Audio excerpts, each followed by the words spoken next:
Hey guys, welcome to the Stream Space, or welcome back if you've been here before. This is the last episode. This is the last episode of Gaming Adventures for this year.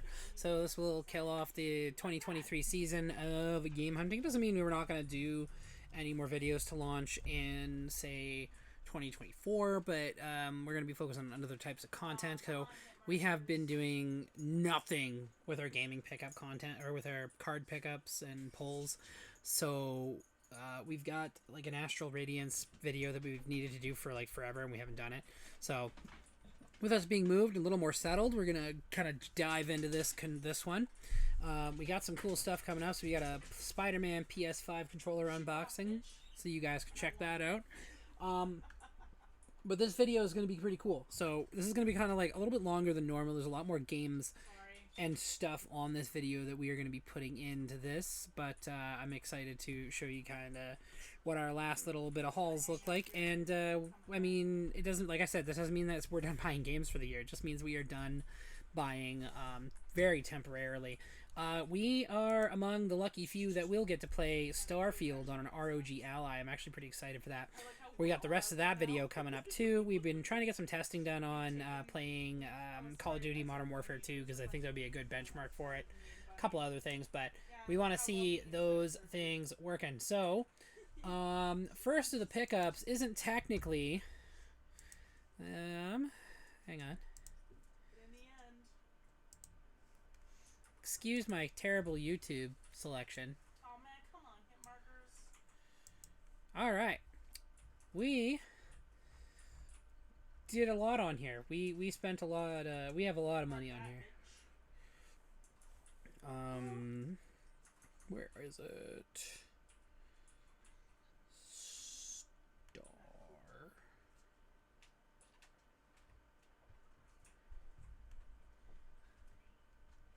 Here it is. Starfield! Starfield is not necessarily a pickup, but we built a machine and ended up with a graphics card. We had actually upgraded our my fiance's machine, and it ended up, well, unfortunately, we had to do more upgrading, so we've upgraded our graphics card as well, and ended up with a copy of Starfield out of the mix. She's not a Starfield player, so let's get into the real pickups. So you can see my dog's creepy ass eyes go past the video. I thought a Wendigo was coming to kill me or something. You're all thinking about it now. That's some terrifying lore, by the way, if anybody's ever read up on that. Okay, so first in the pickup list is, it's kind of a hint of one of the last things we'll do on the video. Quake 3 Arena for the Dreamcast. Now, it's kind of fun to dive into the world of Quake through this one, because I mean, like, I remember Quake being a big N64 game. I never really played it myself though, so I knew so many people that did, and they're like, this is so fun, it's so awesome. And I know that Quake is fun and is awesome because I also know that Unreal Tournament and Quake are very similar in how they play. So it's meant to be frenetic, fancy, like over the top, crazy shooter, right? And that's awesome. I'm totally cool with that. Next up, when I bought Soul Calibur 2, I may have put myself down a rabbit hole. I pushed myself and tumbled all the way down, hitting everything on the way down. We have started collecting all the other ones. So we got Soul Calibur 6 here. So guest character being Geralt of Rivia. Obviously, it'll be kind of fun to dive into a game with him as my character. I think he would be fun, and his swordplay, I mean, has always been top-notch. So it's awesome. Next up, I told you we're on a trend here. Soul Calibur 3 for the PS2. The very previous games, one was for Dreamcast, if you're like, what the hell was that? Quake 3 is for Dreamcast. Soul Calibur 4 was I was able to hunt down a copy and put it on PS4. And then Soul Calibur 3, which the only thing I could find it for was PS2. But I'm okay with it.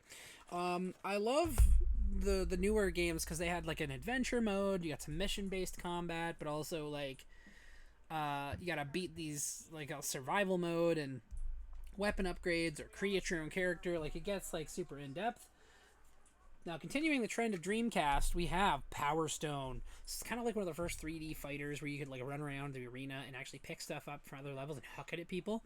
And I thought that was actually kind of a fun little gimmick. Plus, it's 2-player. Now, I don't got much in the way of the Sega Genesis. I don't collect have any intention to collect much from it. I want some of the basics. I want Sonic, Vector Man, and Streets of Rage maybe. So I mean, we got that started with Streets of Rage 2. So this is not complete unboxed, but it is. It's got its original case, and obviously the game's in decent shape, save for that stupid sticker. But people that put stickers on games, what the fuck were you thinking? People are gonna buy these, you jackass. Digimon Rumble Arena 2, a fighting game like Power Stone or other games like it, but with Digimon. So you get to Digivolve and beat the crap out of each other.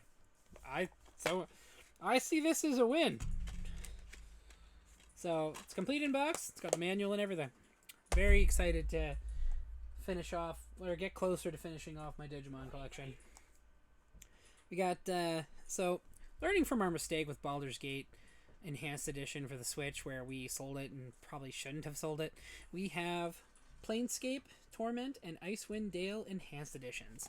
So 2 RPGs that I'm excited to play through, and kind of like it's something to do on the Switch that is a little more unique. It's not like your standard fare. It's not today's fare. It's not the third one either. So that's nice.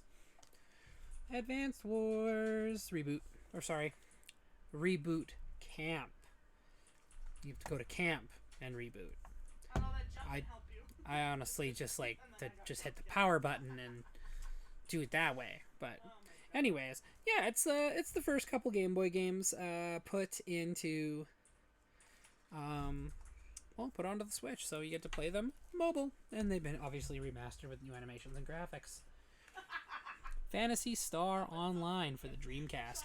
Now you're like, it's an online game, how are you gonna play it? And it's like, it turns out there's actually a generic serial number that you can use for this to activate online mode only. And I have done exactly that. I have played a little bit of this, and it actually is... Character movement is clunky as hell, but aside from that, the gameplay is still pretty solid. It still requires a fair bit of thought, and there's some... I'm the kind of like the early phases of the game, so I'm still doing like that starting grind, but like unlocking stuff for my character and weapons and equipment, like actually getting equipment from fighting the monsters and stuff, has been pretty nice. I told you it was a rabbit hole. Soul Calibur original. So this is the original Soul Calibur for the Dreamcast. Obviously, this is one of the kind of like premier Dreamcast games. This is like on the must-have list pretty much for anybody who's ever done a list for that console. And so like, I'm happy to kind of have pretty much the whole Soul Calibur collection. So we have 1, 2, 3, 4, 5, and 6. Like all the mainline titles. I don't really care for Legends. I'm not going to go after any of the portable titles if there are any. But very nice to have. I guess I kind of just gave away the next one. 5. Soul Calibur 5. Ezio Auditore, as you can see on the back here. Let's see if we give it a good visual. It's hard to see him, but he's it's always the samurai gentleman that is everybody's fighting. See, and I'm not as into Soul Calibur as some people, so I don't know the names of all the characters, but I know I play a Nasty Taki. Finishing off kind of like my off-brand title, like Square Enix Generation RPGs, The Last Remnant for the 360. So I'm kind of building a library of things I can do for the next couple months, so I don't have to spend money on anything. It'll be fun, and that's why kind of like this is like the last episode of the season, because we don't want to spend money.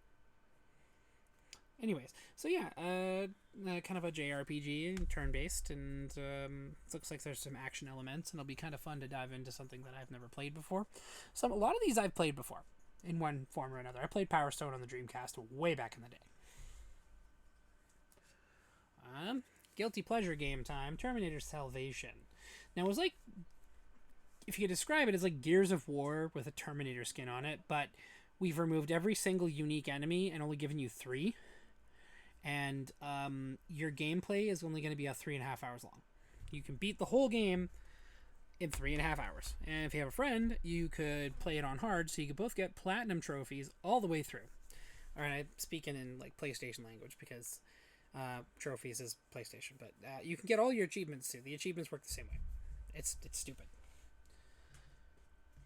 The laughably poorly voiced, but also like way better than it has any right to be. Two Worlds 2. So now we have both of them. It's nice to have the collection, kind of rebuilding the collection of 360 games that I sold or traded off back in the day, that it's like I didn't even give them a proper chance. So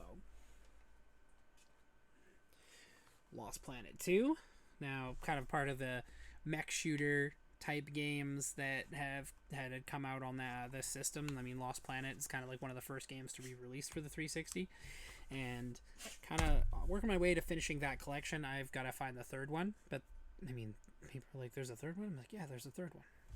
Nobody knows about it. Apparently, it's like a mystery game. This is a stupid one, but will literally kick your ass if you're not ready for it. And that's self-defense training camp for the Kinect/360. You'd be surprised how many self-defense moves involve kicking somebody in the groin. Who knew? Now, I gave you the hints, gave you all the clues. I've come into contact with Dreamcast, and I gotta say, as far as like, I see why the system failed, but I also don't see why it failed. I feel like it wasn't given a fair shot, I guess. So what I've played on this has been an absolute blast. I mean, I played Soul Calibur, I played Phantasy Star, and I enjoyed the hell out of both of them. So I'm excited to drop some Quake on this, or play some, what's the other one? Power Stone. Right, and actually get into those games as a whole. I mean, its games library is very arcadey. A lot of the games are very much built to be played in an arcade. So I'm kind of trying to focus on some of the games that have a little more depth to them. So they've got like Jedi Power Battles and Star Wars Demolition. And if you don't know what that is, Star Wars Demolition is basically Twisted Metal meets Star Wars.